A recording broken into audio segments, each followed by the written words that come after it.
Hello student, math টিউটোরিয়ালে তোমাদেরকে স্বাগত জানাই। আজকে আমি তোমাদের যে ফাইনাল মডেল অ্যাক্টিভিটি টাস্ক দেওয়া হয়েছে, সেই ফাইনাল মডেল অ্যাক্টিভিটি টাস্কের মধ্যে আমি ইতিহাসের প্রশ্নের একদম সঠিক উত্তর আলোচনা করব। তো দেখতে পাচ্ছ এখানে লেখা আছে ইতিহাস নবম শ্রেণী পূর্ণমান 50। তো এটাই হচ্ছে তোমাদের ফাইনাল মডেল অ্যাক্টিভিটি টাস্ক। এর উপর ভিত্তি করে কিন্তু তোমাদের রেজাল্ট তৈরি হবে, তাই তোমরা খুব সুন্দর করে খাতার মধ্যে উত্তরগুলো লিখে নেবে। তো আমি যে উত্তরগুলো আলোচনা করছি এগুলো একদম 100% সঠিক উত্তর। তোমরা নিশ্চয় জানো এর আগে আমি যতগুলো মডেল অ্যাক্টিভিটি টাস্ক করেছিলাম সবগুলোই উত্তর ঠিক ছিল। তো যারা আগের মডেল অ্যাক্টিভিটি টাস্কগুলো দেখোনি বা যাদের দেখার দরকার পড়বে তারা অবশ্যই দেখে নিও। আগের পার্টগুলো লিঙ্ক আমি এই ভিডিওর ডেসক্রিপশনে দিয়ে দেবো। আর তোমরা যদি কেউ টেলিগ্রাম গ্রুপে জয়েন হতে চাও তাহলে অবশ্যই টেলিগ্রাম গ্রুপে জয়েন হয়ে যেও। টেলিগ্রাম গ্রুপের লিঙ্ক আমি এই ভিডিওর ডেসক্রিপশনে দিয়ে দেবো। তো চলো কথা না বাড়িয়ে একে একে তোমাদের প্রশ্নগুলোর সঠিক উত্তর আলোচনা করব। একের দাগের কি বলেছে দেখো, ক স্তম্ভের সাথে খ স্তম্ভ মেলাও। এদিকে আছে ক স্তম্ভ আর এদিকে আছে দেখো খ স্তম্ভ। তো চার আছে দেখো, একটা দুটো তিনটে চারটে কোশ্চেন আছে, তার জন্য কিন্তু 4 নাম্বার আছে। তো ইয়ং ইতালি এইটা, তারপরে আছে সেফটি ল্যাম্প, তারপরে আছে দেখো ইউটোপীয় সমাজতন্ত্র, তারপরে আছে দেখো রক্ত ও লৌহ নীতি। ডান দিকে আছে সাঁসিমো, তারপরে জোসেফ ম্যাথসনি, বিসমার্ক আর হামফ্রি ডেভি। তো ইয়ং ইতালি হয়ে যাবে জোসেফ ম্যাথসনি, ঠিক আছে।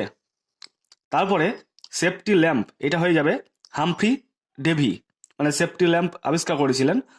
তারপরে ইউটোপীয় সমাজতন্ত্র হয়ে যাবে সাঁসিমো, ওকে। আর তোমরা সবাই জানো যে রক্ত ও লৌহ নীতি এটা বিসমার্ক রক্ত ও লৌহ নীতি নামে পরিচিত, ঠিক আছে। তো উত্তরগুলো তোমরা অবশ্যই খাতার মধ্যে দেখো, আমি যেভাবে করেছি তোমরা এইভাবেও করতে পারো, অথবা তোমরা এইভাবেও করতে পারো। দেখো 1.1 ইয়ং ইতালি এটা আছে ক্ষয়ে জোসেফ ম্যাথসেনি। তারপরে 1.2 সেফটি ল্যাম্প এটা আছে হামফ্রি ডেভি, অপশন ঘয়ে আছে। তো তোমরা এইভাবেও করতে পারো অথবা তোমরা এইভাবেও করতে পারো, যে কোনো একভাবে করবে তোমরা। তারপরে দুইয়ের দাগের কি বলেছে দেখো, সত্য বা মিথ্যা নির্ণয় করো। একটা দুটো তিনটে চারটে কোয়েশ্চেন দেওয়া আছে, চারটের জন্য দেখো এক এক করে আছে, মোট 4 নম্বর আছে। প্রথমটা কি বলেছে দেখো, ফ্রান্সে দ্বিতীয় প্রজাতন্ত্র প্রতিষ্ঠিত হয় 1848 খ্রিস্টাব্দে। এটা কিন্তু সত্য, ঠিক আছে। ফ্রান্সের দ্বিতীয় প্রজাতন্ত্র প্রতিষ্ঠিত হয় 1848 খ্রিস্টাব্দে। তারপর বলেছে দেখো 2.2টা, শিল্প বিপ্লবের সময় ইংল্যান্ড বিশ্বের কারখানা হিসাবে পরিচিত পাই। এটা একদম সঠিক উত্তর, তাই এটা সত্য, মানে এটা বাক্যটা সত্য।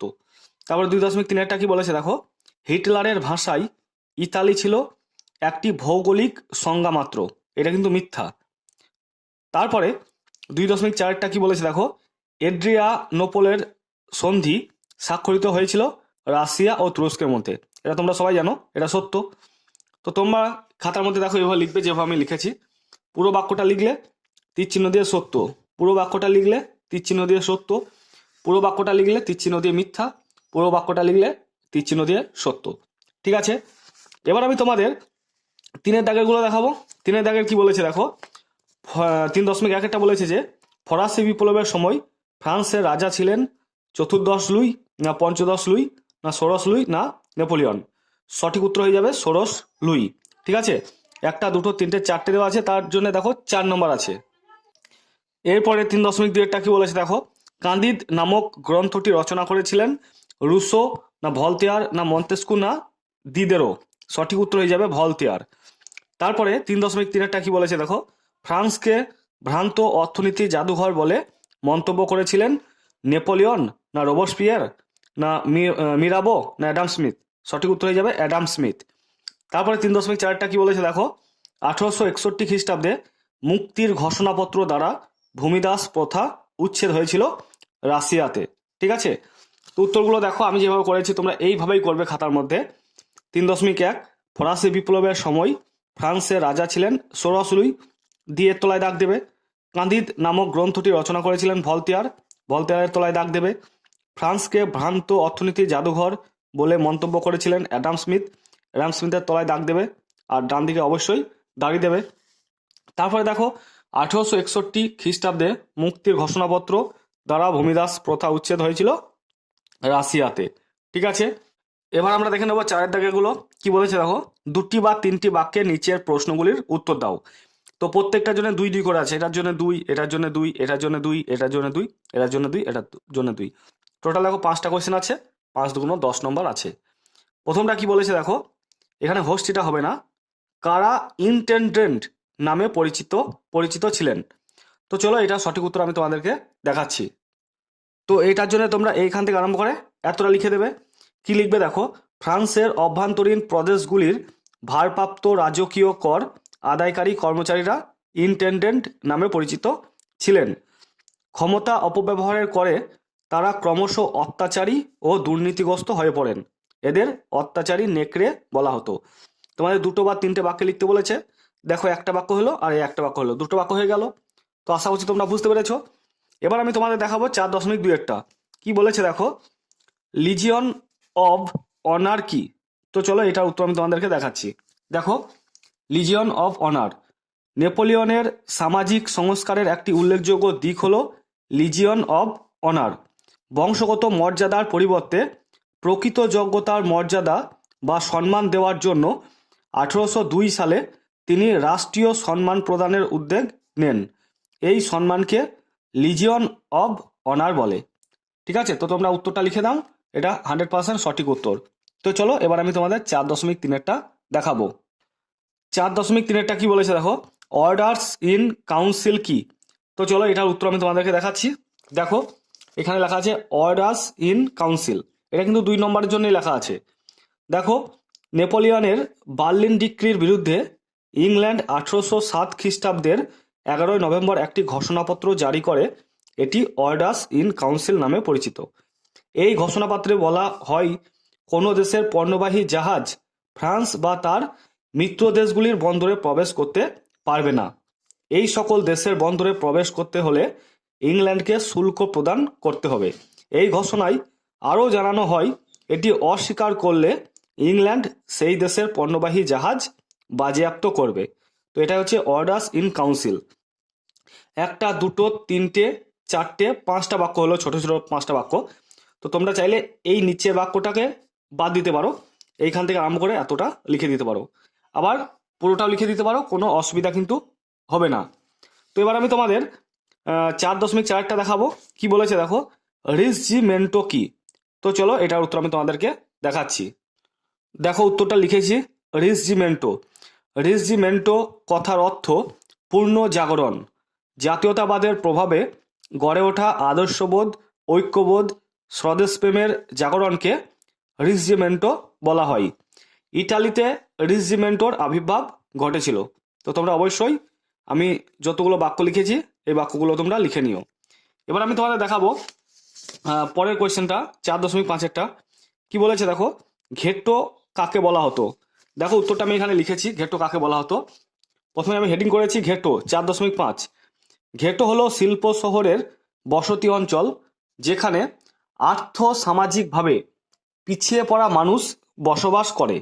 যদিও সর্বপ্রথম ঘেটো শব্দটির মাধ্যমে ইটালির ভেনিস শহরে বসবাসকারী ইহুদিদের বসতি অঞ্চলকে বোঝাতো, পরবর্তীকালে এই শব্দটির দ্বারা বহিরাগত মানুষদের বসতি অঞ্চলকে বোঝানো হতে থাকে। তো তোমাদের এতটুকু লিখতে হবে, এটা হচ্ছে একদম সঠিক উত্তর। এবার আমি তোমাদের 5এর দাগেরগুলো দেখাবো। কি বলেছে দেখো, 7 বা 8টি বাক্যে উত্তর দাও। 1 2 3 4টে কোয়েশ্চেন দেওয়া আছে দেখো। তো প্রত্যেকটার জন্য দেখো কত করে আছে বলো তো, 4টে কোয়েশ্চেন আছে, তাহলে 5 5 করে আছে। এটার জন্য 5, এটার জন্য 5, এটার জন্য 5, এটার জন্য 5, মোট দেখো 20 নম্বর কিন্তু হচ্ছে। ঠিক আছে, তো প্রথমটা আমরা দেখে নেব। কি বলেছে দেখো, কাকে মুক্তিদাতা জার বলা হয় এবং কেন বলা হয়। তো আমি উত্তরটা খাতার মধ্যে করেছি, তোমাদেরকে দেখাচ্ছি। দেখো দেখো উত্তরটা লিখেছি, রাশিয়ার জার দ্বিতীয় আলেকজান্ডারকে মুক্তিদাতা জার বলা হয়। তো কাকে বলা হয় দেখে নিলাম, এবার কেন বলা হয় তার উত্তরটা আমরা দেখে নেব। 1861 খ্রিস্টাব্দে তিনি ভূমিদাসদের মুক্তির ঘোষণাপত্র জারি করেন। 4টি মৌলিক নীতির উপর ভিত্তি করে মুক্তির ঘোষণাপত্রটি রচিত হয়েছিল। নতুন আইন অনুসারে 1 নম্বর হচ্ছে ভূমিদাসরা নাগরিক অধিকার লাভ করল। 2 নম্বর হচ্ছে সরকারি ঋণ ব্যবস্থার মাধ্যমে সামন্তদের কাছ থেকে কিছু কিছু জমি ক্রয় করে ভূমিদাসদের দেওয়া হলো। 3 নম্বর সামন্ত প্রভুদের কাছ থেকে অধিকৃত জমির উপর কৃষকদের ব্যক্তিগত মালিকানা স্বীকৃতি হলো না। 4 নম্বর, মিল নামক গ্রাম্য সমবায় সমিতির তত্ত্বাবধানে জমি চাষ হবে। এইভাবে রাশিয়াতে দীর্ঘকাল বঞ্চিত ভূমিদাসগণ যৌথভাবে ভূমির মালিকানা লাভ করে দেশের স্বাধীন নাগরিকে পরিণত হলো। এই জন্য জার দ্বিতীয় আলেকজান্ডারকে মুক্তিদাতা জার উপাধিতে ভূষিত করা হয়েছে।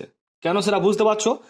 তো মুক্তির ঘোষণাপত্র কিন্তু জারি করেছিলেন দ্বিতীয় আলেকজান্ডার, এবং সেই 4টে ঘোষণাপত্র, মুক্তির ঘোষণাপত্র 4টে মৌলিক নীতির উপর ভিত্তি করেই কিন্তু রচিত হয়েছিল। এবং কি কি নীতি সেগুলো আমরা দেখলাম। এই সব নীতির ফলে কি হয়েছিল না, রাশিয়াতে দীর্ঘকাল বঞ্চিত ভূমিদাসগণরা সেই ভূমির মালিকানা লাভ করে দেশের স্বাধীন নাগরিকের পরিণত হলো। ঠিক আছে, তার জন্যই কিন্তু দ্বিতীয় আলেকজান্ডারকে মুক্তিদাতা জার উপাধি দেওয়া হলো। তো তোমরা অবশ্যই উত্তরটা লিখে নিও। এরপরে 5.2 কি বলেছে দেখো, টিকা লেখো কোড নেপোলিয়ন। তো চলো এটার উত্তর আমি তোমাদেরকে দেখাচ্ছি।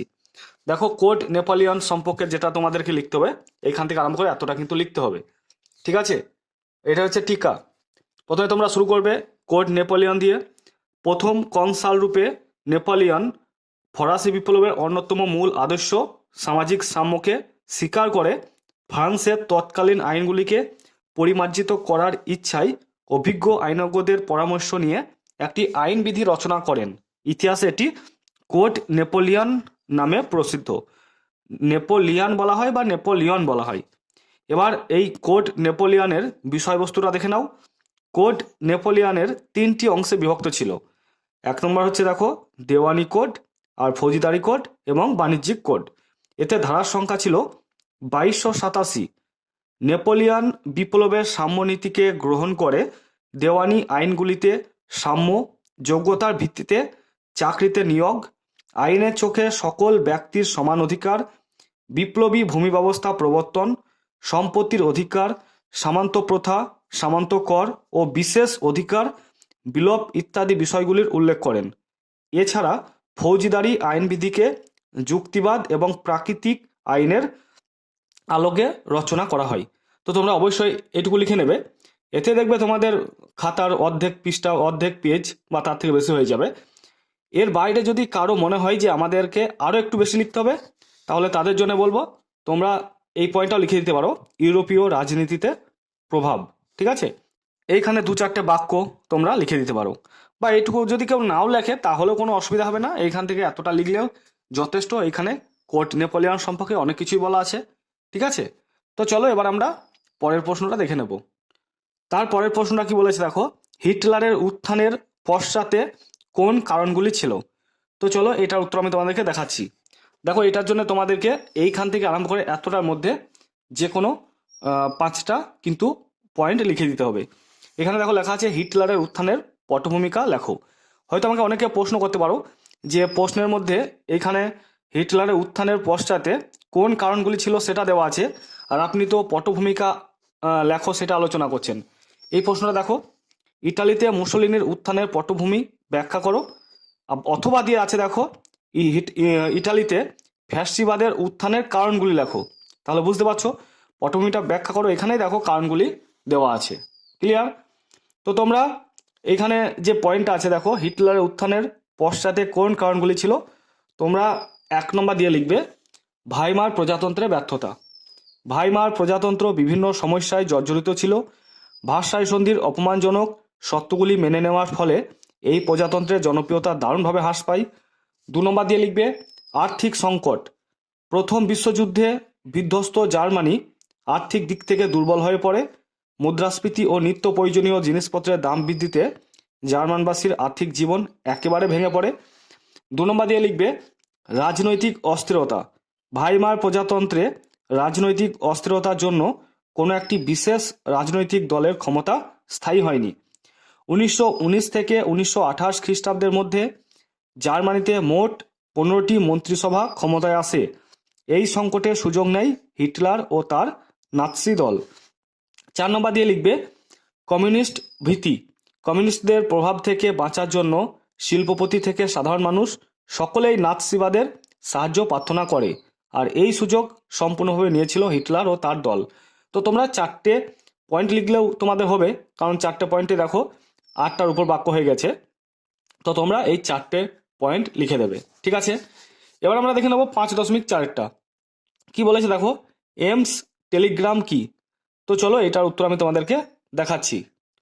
তো এমস টেলিগ্রামের জন্য তোমাদের এখান থেকে আরম্ভ করে এতটা লিখে দিতে হবে। দেখো 7 থেকে 8টি বাক্য হচ্ছে, একটা বাক্য হয়ে গেল, এ একটা বাক্য, দুটো বাক্য হলো, এ একটা 3টে হলো, এ একটা 4টে হলো, এ একটা 5টা হলো, 6টা, 7টা, 8টা, একদম 8টাই বাক্য আছে কিন্তু, ঠিক আছে। তো তোমরা এমস টেলিগ্রাম বলে পয়েন্ট করবে, দিয়ে লিখতে শুরু করবে, প্রিন্স লিওপোল্ডের স্পেনের রাজপদ প্রত্যাখ্যানের সিদ্ধান্তে ফরাসি সম্রাট তৃতীয় নেপোলিয়ন খুশি হননি। তাই তিনি প্রাশিয়া রাজা প্রথম উইলিয়ামের কাছ থেকে এই মর্মে প্রতিশ্রুতি আদায় করতে চান যে ভবিষ্যতে হোয়েনজোলার্ন বংশের কেউ কখনো স্পেনের সিংহাসনে পদপ্রার্থী হবে না। তিনি এই প্রতিশ্রুতি আদায়ের দায়িত্ব দেন ফরাসি দূত কাউন্ট বেনেদিক্তের উপর। এদিকে প্রাশিয়া রাজা প্রথম উইলিয়াম এমস নামের স্থানে বিশ্রামের জন্য অবস্থান করেছিলেন। তাই কাউন্ট বেনেদিক্তি সেখানে গিয়ে প্রাশিয়া রাজার সঙ্গে দেখা করেন। প্রাশিয়া রাজাকে তিনি তৃতীয় নেপোলিয়নের প্রতিশ্রুতি লাভের কথা জানান, কিন্তু প্রাশিয়া রাজ ভদ্রভাবে এই প্রতিশ্রুতি দানে অক্ষমতা জানান। তিনি পুরো বিষয়টি টেলিগ্রাম মারফত বিসমার্ককে জানিয়ে দেন। এই ঘটনা এমস টেলিগ্রাম নামে পরিচিত। তো তোমরা অবশ্যই এই বাক্যগুলো লিখে নেবে। আবার কারো যদি মনে হয় এটুকু লিখে দিতে পারো, তাহলে উত্তরটা আরও ভালো লাগবে। দেখো, কূটকৌশলী বিসমার্ক এই টেলিগ্রামের কিছু শব্দ বাদ দিয়ে খবরের কাগজে তা প্রকাশ করে দেন। খবরের কাগজের বাকি অংশটুকু এমনভাবে প্রকাশ করা হয় যাতে সংবাদপত্র পাঠকদের মনে হয় প্রাশিয়ার রাজ ফরাসি রাষ্ট্রদূতকে অপমান করে তাড়িয়ে দিয়েছেন। তো এই 3টে বাক্য না লিখলেও কোনো অসুবিধা নেই, মানে এই 2টো বা 3টে যে যাই বাক্য থাক না কেন, তোমরা এখান থেকে এতটা লিখে দাও, তাহলেই কিন্তু তোমাদের উত্তরটা একদম কমপ্লিট হয়ে যাবে। এবার আমরা দেখে নেবো 6এর দাগেরগুলো কি বলেছে। দেখো 6এর দাগে বলেছে যে 7 বা 8টি বাক্যে উত্তর দাও। এখানে দেখো 7 বা 8টি বাক্যে উত্তর দাও বলে দেখো 5 করেছিল, কিন্তু এখানে 7 বা 8টি বাক্যে বলে 8 নম্বর আছে, উত্তরটা একটু বেশি আছে। আমার মনে বলে এখানে হয়তো বাক্য সংখ্যা একটু বেশি থাকার কথা ছিল, হয়তো প্রিন্টে মিস্টেক হয়েছে। কি বললাম বুঝতে পেরেছো? এইখানে 7 থেকে 8টি বাক্য আছে অথচ 5 আছে, আর এখানে দেখো 7 থেকে 8টি বাক্য আছে অথচ 8 আছে। এখানে কিন্তু বাক্য সংখ্যা একটু বড় হওয়ার কথা, কারণ জার্মানির ঐক্য আন্দোলনে বিসমার্কের ভূমিকার উল্লেখ এটা কিন্তু অনেকটা বড় হয়ে যাবে, ঠিক আছে। তো 7 থেকে 8টির বেশি বাক্যে তোমরা অবশ্যই লিখবে। আমি উত্তরটা তোমাদেরকে দেখাচ্ছি, তোমরা দেখে নাও। দেখো এখানে লেখা আছে জার্মানির ঐক্য আন্দোলনে বিসমার্কের ভূমিকা সম্পর্কে আলোচনা করো। তো দেখো এইখান থেকে আরম্ভ করে একদম এইগুলো সমস্ত লিখে এতটা পর্যন্ত তোমাদের কিন্তু লেখা সম্ভব নয়, তাই না? অনেকটা বড় হয়ে যাচ্ছে। তো তোমরা অবশ্যই উত্তরগুলো দেখে নাও, যদি তোমাদের মনে হয় এই পয়েন্টগুলো লিখতে হবে তাহলে লিখে দেবে, আর আমি যেগুলো বলছি তোমরা সেইগুলোই লেখার চেষ্টা করবে। দেখো বিসমার্কের ভূমিকা, প্রথমে তোমাদের তো এইখান থেকে আরম্ভ করে এতটা লিখতে হবে।